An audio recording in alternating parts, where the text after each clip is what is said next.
মর্মান্তিক ঘটনায় শোকের ছায়া নেমে এসেছে দিনহাটায়। সোমবার পরীক্ষা চলাকালীন হঠাৎ অসুস্থ হয়ে পড়ে দিনহাটা হাই স্কুলের সপ্তম শ্রেণীর ছাত্র তন্ময় বর্মন। তার বাড়ি দিনহাটার বড়ডাঙ্গা ভেটাগুড়ি এলাকায়। স্কুল সূত্রে জানা যায়, পরীক্ষা চলাকালীন তন্ময় হঠাৎ অসুস্থ হয়ে পড়লে শিক্ষক শিক্ষিকারা দ্রুত তাকে উদ্ধার করে দিনহাটা মহকুমা হাসপাতালে নিয়ে যায়। সেখানে কর্তব্যরত চিকিৎসকেরা তাকে পরীক্ষা করে মৃত বলে ঘোষণা করে। এদিকে দিনহাটা থানায় পুলিশ হাসপাতালে পৌঁছে ঘটনার প্রাথমিক তদন্ত শুরু করেছে।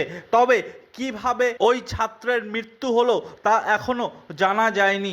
আমরা স্বামী স্ত্রী চলে আসলাম, সেদিকে আবার সোনা বাবা আমাদেরকে ঠকায় ঘুমিয়ে গেছে। ওকে আগে কোনো অসুস্থ ছিল? আগে প্রায় 15 দিন আগে ওর জ্বর ছিল। বুকে ব্যথা বা কিছু বলতে ওগুলো কিচ্ছু না আমার আজকে আমাদের স্কুলে এক্সাম ছিল। ফার্স্ট হাফের এক্সাম চলার শেষ মুহূর্তের 12 থেকে 15 মিনিট আগে আমাদের একটি ছাত্র হঠাৎ করে অসুস্থ হয়ে ও সেন্সলেস হয়ে যায়, পড়ে যায়। আমি ছিলাম সেখানে উপস্থিত এবং আমাদের আরও এক শিক্ষিকা ছিল সুজাতা রায় ডাকুয়া। আমরা দুজন তৎক্ষণাৎ ছাত্রদের সাহায্য নিয়ে ওকে তুলে বেঞ্চে শুয়ে চোখে মুখে জল দিলাম, ভাবলাম সেন্সলেস হয়ে গেছে। তৎক্ষণাৎ ভাস্কর স্যার, আমাদের জয়ন্ত স্যার চলে আসলো। তাড়াতাড়ি করে হাসপাতালে আমরা নিয়ে আসলাম। 3 থেকে 5 মিনিট সময়ের মধ্যে আমরা হাসপাতালে নিয়ে আসলাম।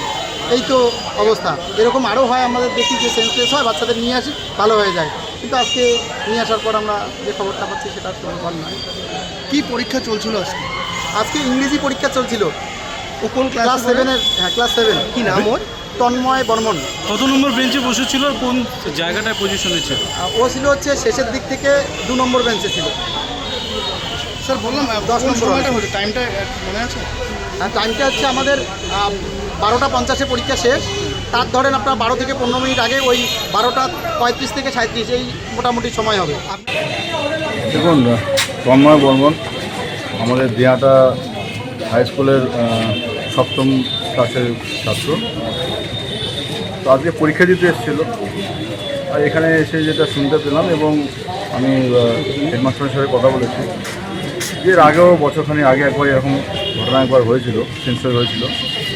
তারপরে বাইরের লোকও নাকি চিকিৎসা করেছিল, তারপর ঠিকই ছিল।